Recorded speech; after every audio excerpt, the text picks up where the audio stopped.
Trabajo infantil en el mundo. 1 de cada 6 niños es víctima de trata con fines de trabajo forzado. El 10% de los menores se ven obligados a trabajar en lugar de ir a la escuela. El dato útil para comentar en el café.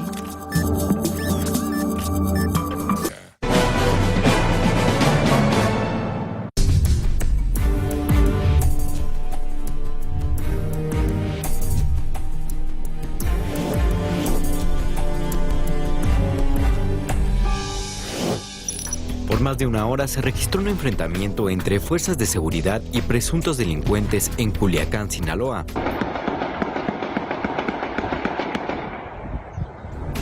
Los hechos ocurrieron en la colonia Cañadas cuando presuntamente policías estatales implementaban un operativo para rescatar una persona secuestrada. Los delincuentes intentaron ocultarse entre los techos de las viviendas del fraccionamiento San Carlos. Finalmente, se resguardaron en un domicilio marcado con el número 165. Desde ese lugar, accionaban sus armas contra los uniformados. Para acercar y repeler la acción de los delincuentes, los policías solicitaron apoyo de elementos federales y municipales. Fue entonces cuando elementos del Ejército y la Marina Armada de México llegaron al lugar para acordonar la zona. Hasta el momento, se habla de al menos 2 personas muertas y el mismo número de lesionados y detenidos. Regresamos con nuestros analistas a la mesa de El Primer Café. Claro que esto no ayuda a la imagen del país cuando tienes lo de Reynosa el viernes, este tipo de imágenes el día de hoy. A ver, pero enfoquémonos en Sinaloa, ¿no? En Culiacán, porque hay algo aquí que nos habla de la capacidad de fuego de los grupos delincuenciales. Sí. Esta balacera comenzó aproximadamente a las 4 de la tarde. Aquí ya finalmente tenemos claro cómo se inició. Se inició en un operativo para rescatar un secuestro y ahí es donde se encuentra, porque originalmente parecía que unidades del Ejército y de la Marina, que normalmente no hacen patrullajes conjuntos, solamente hacen operativos conjuntos, se habían cruzado con un grupo y por alguna razón había empezado el enfrentamiento. Estaba muy confuso. Bueno, aquí ya saben exactamente qué es lo que sucedió, cómo fue y en dónde se fueron replegando. La balacera duró 3 horas. O sea, son 3 horas de balacera. Y la información que se tiene es que hubo balaceras en 3 puntos, en 3 casas de seguridad en Culiacán.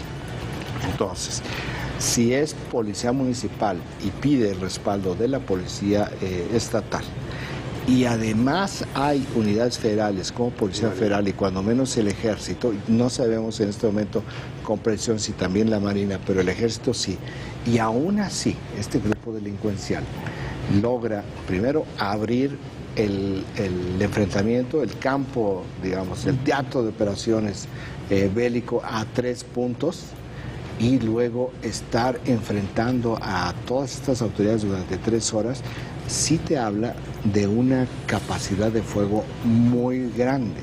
Hasta este momento no hay todavía información oficial sobre detenidos o sobre víctimas. Tenemos aquí una información extraoficial que en realidad ni siquiera es extraoficial, es información que circuló ayer en la policía de Culiacán y no se ha confirmado porque tampoco hubo ni el comunicado ni la conferencia de prensa que se anunciaba ayer en Culiacán. Pero me voy una vez más a la parte de los detenidos y las víctimas, 2 muertos, 2 heridos. Para este nivel de enfrentamiento durante 3 horas, digo, pues, ¿qué es lo que sucedió en ambas partes? Sí. O sea, perdónenme que sea cínico, cruel, brusco, pero qué mala puntería para la capacidad de fuego que tienen, porque los primeros reportes es que enfrentaron con fusiles de asalto. ¿Fusiles de asalto qué tipo de fusiles son? Pues los que tienen normalmente la delincuencia organizada, los famosos cuernos de chivo, el AK-47, pero también tienen el R-15, que es un arma de uso reglamentario del Ejército, que también es un fusil de asalto, que son armas muy letales. Y la policía estatal y las fuerzas federales tienen armas de una capacidad de fuego y de daño similar. ¿Qué es lo que pasó ayer durante 3 horas para tener estos resultados de manera extraoficial? No lo sé. Pero ¿por qué sucedió todo esto durante 3 horas sin poder someter a los grupos delincuenciales? Tampoco lo entiendo todavía. ¿Cuántas personas participaron en los grupos delincuenciales? ¿Cuántas personas se sumaron del lado criminal a este tipo de operaciones? ¿Quiénes eran estos grupos delincuenciales? En Culiacán es el territorio del cártel del Pacífico históricamente, y hacía mucho tiempo que no se daba la violencia en las calles. ¿Por qué? Porque el Chapo Guzmán, como una política de este cártel, era no calentar la plaza. No calientas tu plaza. No calientas tu plaza. Ahora, lo que... Públicamente, de que continuaban asesinatos. Lo que pasa es que no lo tenías en las calles. Exacto, pero oculto. Tienes toda la razón, desde hacía mucho tiempo no hablamos de una nota de este tipo en Sinaloa, ¿sí? Que te está diciendo que con todos estos arrestos, y lo habíamos comentado aquí en la mesa, cuando tú arrestas capos, tienes que esperar una reacción, y tal vez ahora estamos empezando a ver, porque ha habido, además de Reynosa, y creo que tenemos una nota, lo que pasó en Sonora, o sea, sí ha habido como este desorden en estas organizaciones. Es exactamente lo que están diciendo los expertos en Culiacán, sí. Los que conocen muy bien, dicen, bueno, lo que se menciona aquí, porque ni siquiera hay información confirmada, lo que se menciona aquí es el realineamiento de los grupos, particularmente del Chapo Guzmán. Y es un secuestro. También cuando empiezan estas organizaciones, se sienten amenazadas o hay un impacto en su tráfico. Cuando pierden dinero para pagar las nóminas, se trasladan los delitos del fuero federal al fuero común, que es el secuestro. Sí. Y extorsión. Vamos con más información. De acuerdo con expertos, las muertes misteriosas de los últimos días en Nigeria se debieron a pesticidas o a la ingesta de etanol.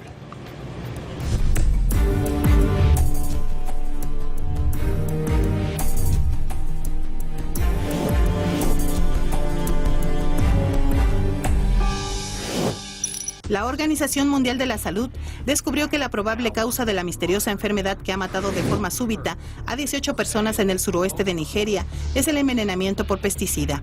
Agregó que los análisis que se han realizado hasta ahora dieron negativo a infecciones virales y bacterianas. Por su parte, el comisionado de salud en el estado nigeriano de Ondo informó que la extraña enfermedad que mata a las personas en menos de 24 horas de comenzar con los síntomas podría ser causada por una intoxicación con etanol. Detalló que los análisis post-mortem revelaron que el compuesto químico conocido comúnmente como alcohol etílico se encuentra en todas las víctimas. De acuerdo con las investigaciones, los enfermos eran motociclistas comerciales que se reunieron en algunas avenidas locales para tomar sustancias alcohólicas mezcladas con raíces y algunas otras hierbas locales.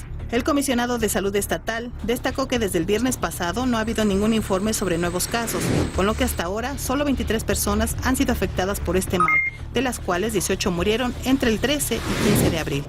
El funcionario agregó que los 5 supervivientes han quedado ciegos a causa de la enfermedad, por lo que han sido trasladados a otro hospital para darles seguimiento y hacerles exámenes más profundos. El comisario dijo que aunque no hay pruebas de que la enfermedad sea contagiosa, los muertos serán sepultados en bolsas especiales para cadáveres a fin de prevenir cualquier propagación del mal. La enfermedad, iniciada en la ciudad de Ode Irel, fue declarada como misteriosa luego de que las pruebas de laboratorio resultaron negativas para el virus del ébola, fiebre amarilla, entre otras. Sus síntomas iniciales son dolor de cabeza, ceguera y pérdida de la conciencia. Regresamos con nuestros analistas a la mesa de El Primer Café. Toda la información que hay parece indicar que esto no es una enfermedad. Sí, más que enfermedad es intoxicación. Es una intoxicación, ¿no? Y a la gente se le olvida que si tú tomas alguna bebida alcohólica, te puedes quedar ciego. O sea, es una de las cosas que en verdad, por eso es tan peligroso. Los síntomas, la sintomatología fue muy similar a un envenenamiento. Entonces sí, parecería que esto no es una enfermedad.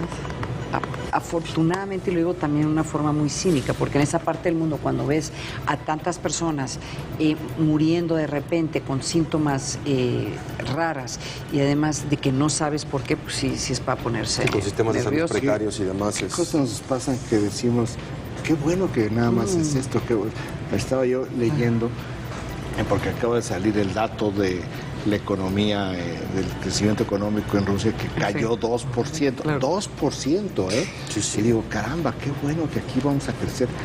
¿Cómo vamos a crecer? ¡Qué maravilla! ¡Qué maravilla!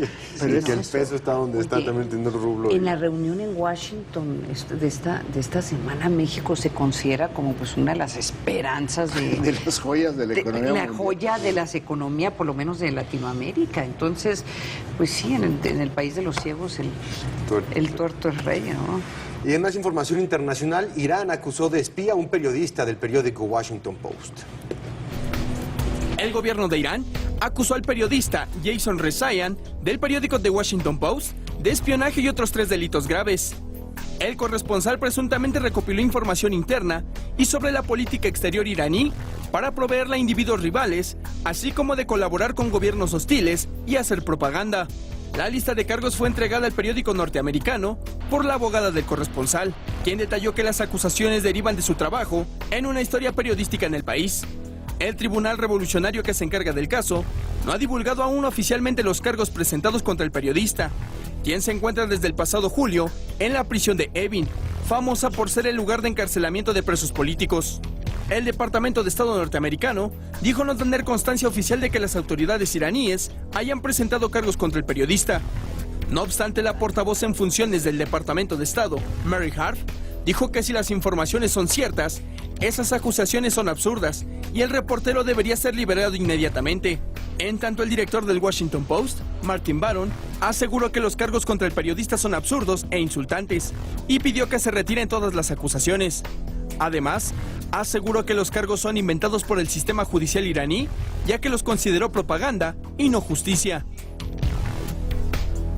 Regresamos con nuestros analistas a la mesa de El Primer Café.